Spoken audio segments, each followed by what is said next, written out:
ya sale a la venta en librerías, en centros comerciales. Este libro consta de 5 partes fundamentales. Habla de los derechos humanos, porque si bien es cierto existe la reforma constitucional, pero la Constitución no nos dice qué son los derechos humanos, ¿verdad? Habla de los antecedentes históricos a nivel universal. Tal vez voy a leer una parte. En México, no piensen que en México, a raíz de la reforma de junio de 2011, llegan los derechos humanos. Eso no es verdad. Vamos a distinguir qué es un derecho humano, qué es un derecho fundamental y qué es una garantía, que no es lo mismo, ¿verdad? Entonces habla de la evolución, de las características de los derechos humanos, ¿sí? De los sistemas de protección, el americano, el europeo, el africano, etcétera. Abordamos estos mecanismos, como les decía, la igualdad de armas, la interpretación conforme, el principio por persona, que se aplican en materia jurisdiccional a diario, en la práctica. Y concluimos diciendo que es necesaria la creación en México de una ley reglamentaria del artículo 1º constitucional.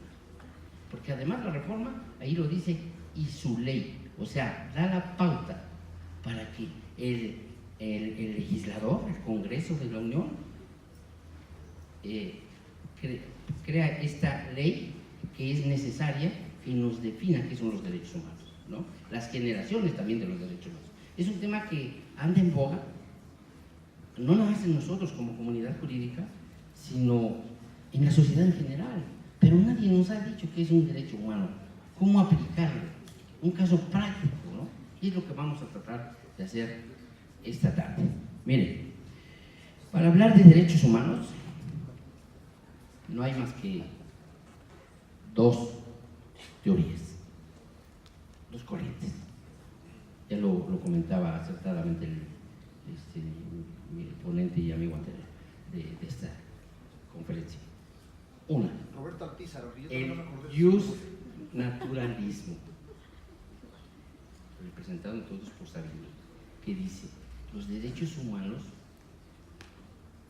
no te los da nadie. Nadie te los otorga porque son inherentes a tu persona. Naces con ellos.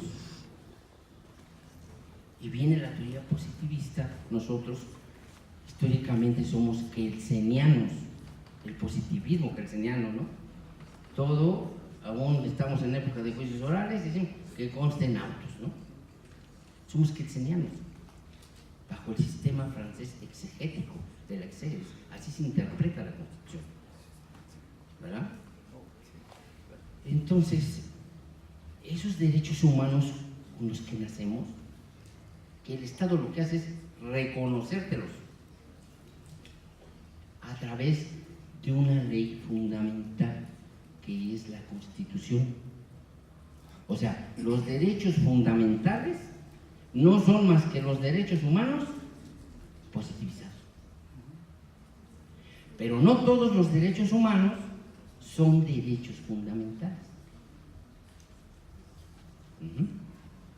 Son fundamentales nada más los que están en la Constitución. Ahorita ya todo es derechos humanos y garantías.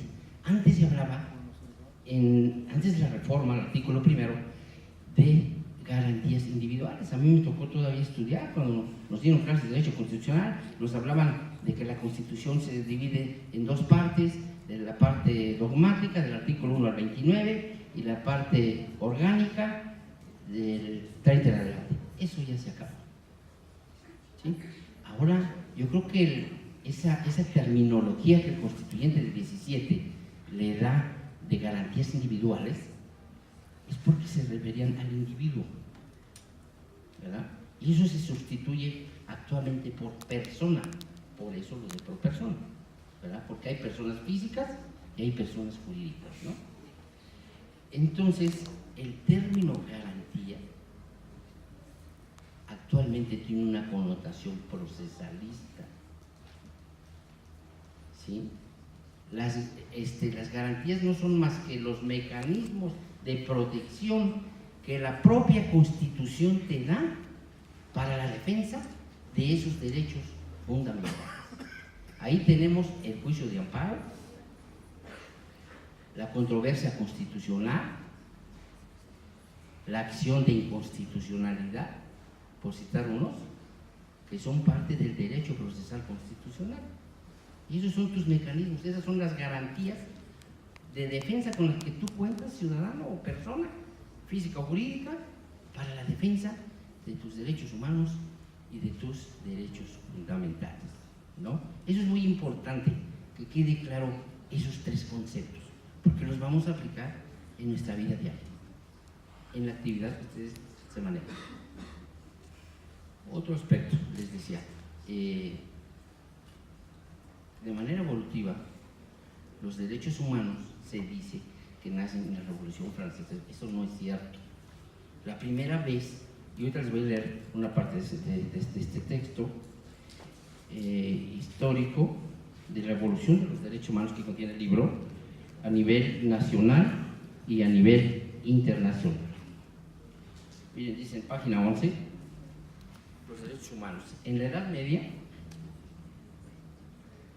aunque se tenía una influencia del derecho constitucionario por la costumbre, también se hablaba del catálogo de derechos básicos del hombre. En el Imperio Germánico se lo dotaba al ciudadano de una mayor autonomía frente al poder público. En los Estados Unidos de Norteamérica, en la Declaración de Independencia de 1776, es donde por primera vez se insertan los derechos humanos. Asimismo, en la Constitución Política de los Estados Unidos de Norteamérica de 1787 se establecen ya como derechos fundamentales. En Francia se promulga la Declaración Universal de los Derechos del Hombre y del Ciudadano en 1789. Por consiguiente, en 1945 se crea la Organización de las Naciones Unidas y en 1948 se promulga la Declaración Universal de los Derechos del Hombre y del Ciudadano. En nuestro país, en México, la historia de los derechos humanos se remonta al derecho precolombino,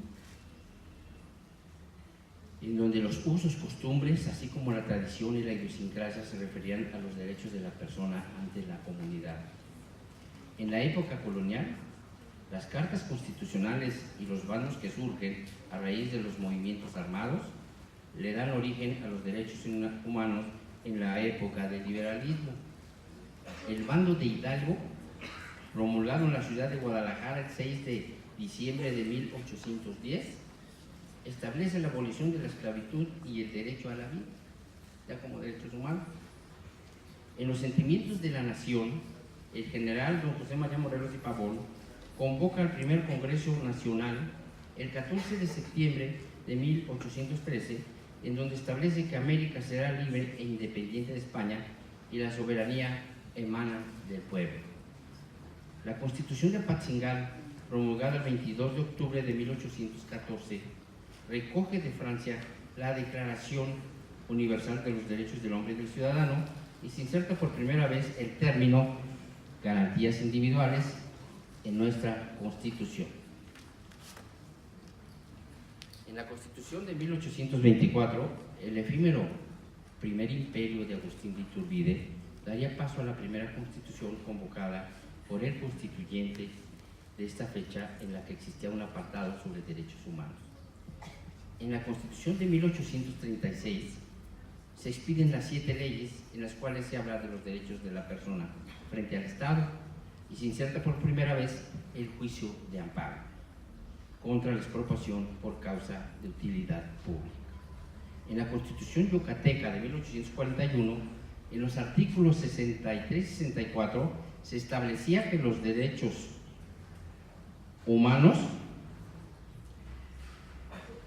eran facultad de jueces de primera instancia en materia de juicio de amparo. En el Acta de Reforma de 1847 se establece por primera vez el juicio de amparo ya a nivel federal.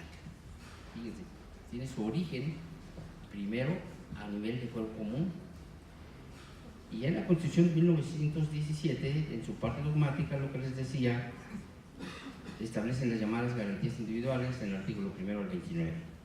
En 1992 se crea en México la Comisión Nacional de Derechos Humanos y la figura del ombudsman. Esto es a raíz de la firma del Tratado de Libre Comercio. Nos obliga tanto Estados Unidos como Canadá a insertar esa figura que viene del derecho anglosajón. Y es el doctor Jorge Carpizo quien se aboca a la creación de esta figura en México. Y en la reforma del 13 de septiembre de 1999 se le otorgó competencia a esta comisión en materia laboral, electoral y del Poder Judicial Federal, que no sean cuestiones jurisdiccionales, ¿verdad? En donde establece que también el Congreso de la Unión puede llamar a comparecer a la autoridad competente para que cumpla la recomendación, emitiendo un extrañamiento, donde también se faculta a la Comisión Nacional de Derechos Humanos para promover acciones de inconstitucionalidad. Como ustedes pueden ver, es todo un devenir histórico, tanto a nivel internacional como nacional, la figura de los derechos humanos. No es nada nuevo. Esta figura, la reforma de junio de 2011, surge a través del caso Rosendo Radichi, ¿verdad? Aquel indígena de Guerrero, que es interceptado en 1971 por el ejército y lo desaparece, y nunca más se volvió a saber de él.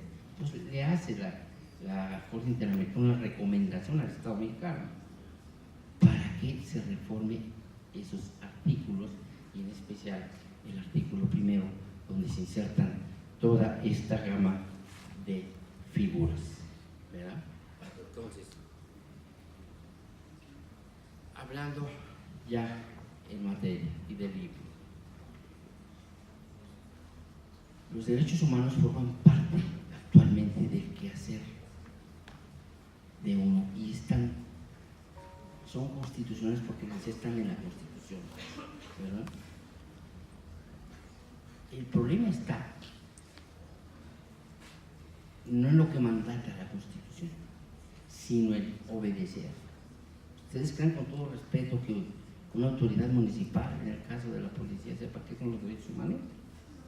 Cuando ahorita ya tiene participación como primer respondiente en un asunto de materia penal. Entonces, es por ello de lo de la creación de la figura de esta ley, para que sirva de difusión, y sobre todo clínicas. En la Escuela Libre de Derecho se llevaron a cabo en la Ciudad de México 8 clínicas sobre derechos humanos, para tratar en los intersemestrales de preparar a sus alumnos en esta materia, ¿verdad? Esas figuras, como el principio pro persona, me voy a levantar un poquito, que ahí ya está, muchos de ustedes tal vez ya se los enseñaron. ¿En qué consiste este principio? Inicialmente se le denominó pro hominem, no, es pro persona. Y estamos dentro de una jerarquía normativa que también ya desapareció. Aquello que nos decían, en el caso de nosotros cuando éramos estudiantes de la facultad, de la pirámide de Kelsen, que nunca la elaboró Kelsen, sino un alumno de él, y nos hacen esa jerarquía normativa. A raíz de la insertación de este principio se desaparece. Y no quiere decir, ya se pronunció nuestro más alto tribunal, que la Constitución deje de ser la madre de todas las leyes, no, ni tampoco es echar a pelear a los tratados internacionales, de este lado la Constitución, de este lado los tratados internacionales, y un pleito a ver quién gana. No. Pero esa jerarquía normativa ya es ahora horizontal, porque en materia de derechos humanos, si la Constitución no te resuelve el problema, vas a los tratados. Eso es el principio pro persona. Y se los voy a poner claramente en un ejemplo en la vida real, práctica, en el litigio de la postulanza. Aquí existe en el Código de Procedimientos Civiles del Estado de México un artículo que les habla de la obligatoriedad de que los escritos, y más aún imagínense en materia familiar, vayan firmados por un abogado patrón. es una ley. Está normado, lo pidió el Congreso. Pero mi pregunta es, ¿esa ley es o no inconstitucional? Claro que es inconstitucional, porque contraviene lo que establece el artículo 17 del Pacto Federal, en el sentido de que la justicia debe ser pronta, expedita y gratuita. Entonces estás tú, legislador, condicionando al peticionario para que pague los honorarios de un abogado. Y ahorita vamos a ver por qué ahí opera el control de uso. Entonces, el principio pro persona es darle a la persona la protección más amplia. Si la norma interna no les resuelve el problema, decía el magistrado Arturo Sánchez Valencia, y estoy totalmente de acuerdo con él, de colegiado, para llegar a tratados internacionales, sobre todo los errores que cometemos a veces los postulantes, y es que me viola el tratado de la Convención Americana porque no me recibió mis pruebas y porque no. Para que llegues a tratados, primero tienes que pasar el filtro de constitucionalidad. ¿Qué quiero decir con esto? Nuestros jueces del fuero común, los magistrados, ellos conocen de legalidad. Para eso son investidos, para eso son preparados. Legalidad son esos códigos: civil, penal, familiar, mercantil, etc. Ellos conocen de eso. Pero a través de la reforma también tienen otras facultades. Los jueces, los tribunales federales, su trabajo es conocer de constitucionalidad y de convencionalidad. ¿Qué quiere decir? Que todos los actos de autoridad,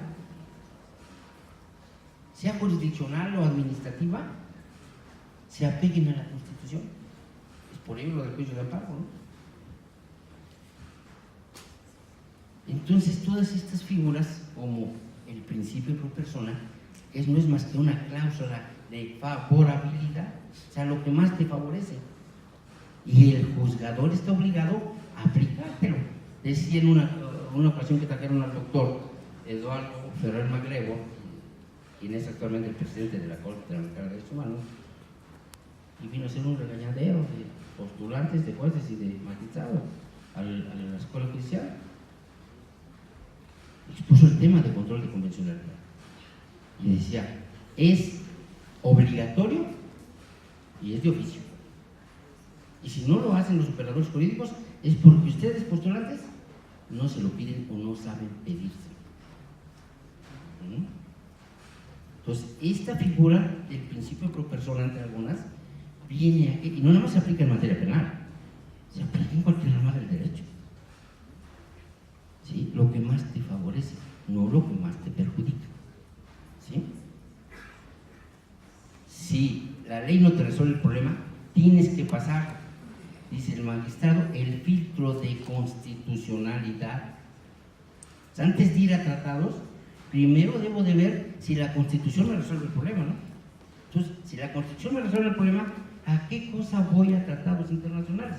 Nada más es enunciar por enunciar. No, si la Constitución no me resuelve el problema, entonces sí me voy a los tratados internacionales. Y ahí encuentro la salida, y es obligación del Estado y de las gentes que imparten justicia aplicarla. ¿Sí? Interpretación conforme, otra figura que ya está ahí, está en el artículo 1 de la Constitución. ¿Pero qué es esto? Es una interpretación hermenéutica que tiene que llevar a cabo el operador jurídico, los juzgadores, pero hay que pedírselo. En materia legal existe una causa de pedir, porque nosotros somos técnicos, somos peritos en derecho. Y si tú no sabes pedir las cosas, jurídicamente hablando, pues nada más te aplican por ahí una jurisprudencia y te vas para atrás, ¿no? Pues la causa de pedir. Y esta figura de la interpretación conforme, ¿qué quiere decir? Que hay que armonizar el derecho interno, las normas conforme a el derecho internacional, los tratados internacionales de los que México forma parte. Se hablaba hace un rato del matrimonio entre personas del mismo sexo, ¿no? En el Estado de México está reglamentado, y en muchos estados. Pero ahí el legislador comete barbaridades a veces, el legislador ordinario, por cuestiones políticas muchas veces. Eso es anticonvencional, porque la Convención Americana de Derechos Humanos sigue diciendo que matrimonio es la unión de un hombre y una mujer, punto. Yo quisiera que un juez en la práctica aplicara control de convencionalidad, y lo puede hacer. ¿Por qué? Aquí opera la interpretación conforme tu legislación, tu artículo, tu ley, que legislaste, que es obligatorio para todos, es contrario a los tratados internacionales. ¿Verdad? Entonces, es una armonía lo que debe existir, ¿verdad?, entre el derecho interno y el derecho supranacional para la aplicación de esta cláusula de interpretación conforme. El principio de igualdad de armas lo contempla también el artículo 1 de la Constitución. Es la igualdad de las partes en todos aspectos. El debido proceso también es un derecho humano. Y cuando un juzgador se aparta de llevar a cabo nuestra Constitución, ni siquiera habla de debido proceso. El artículo 14 constitucional habla de las formalidades esenciales del procedimiento, las que se traducen en un debido proceso, que es el derecho. Eso sí lo establece la Convención, hay jurisprudencia de la Convención, de la Corte Interamericana. El debido proceso se traduce en la notificación del juicio, o en tu garantía de audiencia, estamos hablando de materia penal, ¿no? El inicio del procedimiento, el derecho a declarar, o a guardar silencio, el derecho de ofrecer pruebas, el derecho de alegar, el derecho al dictado de una sentencia y el derecho a un recurso judicial efectivo. En nuestro sistema jurídico, ¿cuál sería ese recurso judicial efectivo? ¿Cuál sería? Nosotros, ¿qué recurso judicial efectivo tenemos en México? Y además es un orgullo a nivel mundial, ya lo mencioné y lo mencionamos anteriormente, el amparo, ¿no?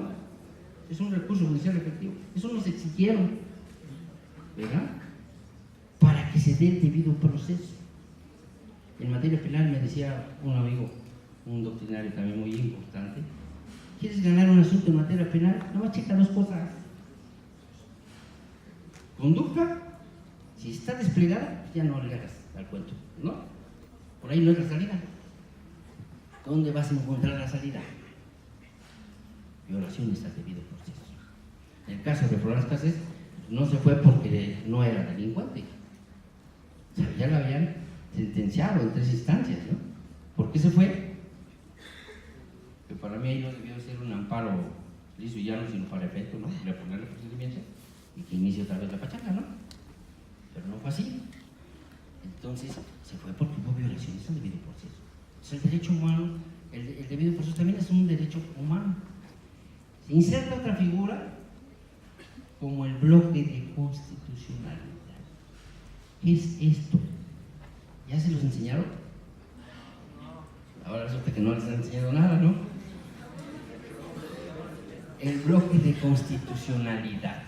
¿Qué quiere decir? Lo que les decía. Ahí desaparece ya la jerarquía de normas, desaparece la pirámide de Kelsen, y el bloque de constitucionalidad viene a conformarse tanto por todas las normas de derecho interno, hasta la Constitución misma, como por las normas de derecho externo supranacionales, que son parte del sistema jurídico mexicano desde ese momento. En muchas ocasiones nos quedamos con el antecedente, aquel mote de abogados codigueros, y actualmente yo ya ni codigueros, ¿no? son tantas reformas, hay que ponerse a estudiar, de que nada más nos vamos a nuestro código. Actualmente, si ustedes ya han tenido la oportunidad de presentar una audiencia en materia penal, es como ir a la guerra. Es un sistema donde exhibe no nada más al abogado postulante, exhibe al Ministerio Público y exhibe al juez. En ocasiones habla más del postulante que del juez. Casos excepcionales, pero así es. Y si ahí está, porque se filma, ¿verdad? Y cuando haces uso de estas figuras, no sabes qué hacer, ¿verdad? Entonces, es ir a una audiencia actualmente, no se diga en materia familiar, donde pues es reservado por el interés superior de la familia, eso no es pública como en materia penal, ¿verdad? Pero en donde debes de ser un conocedor a fondo de los juicios orales y de todas estas normas de carácter general. Un abogado en la actualidad debe saber de muchísimas cosas. Debe saber de interpretación jurídica, debe saber de argumentación jurídica, porque en los juicios orales no se va a opinar, se va a argumentar.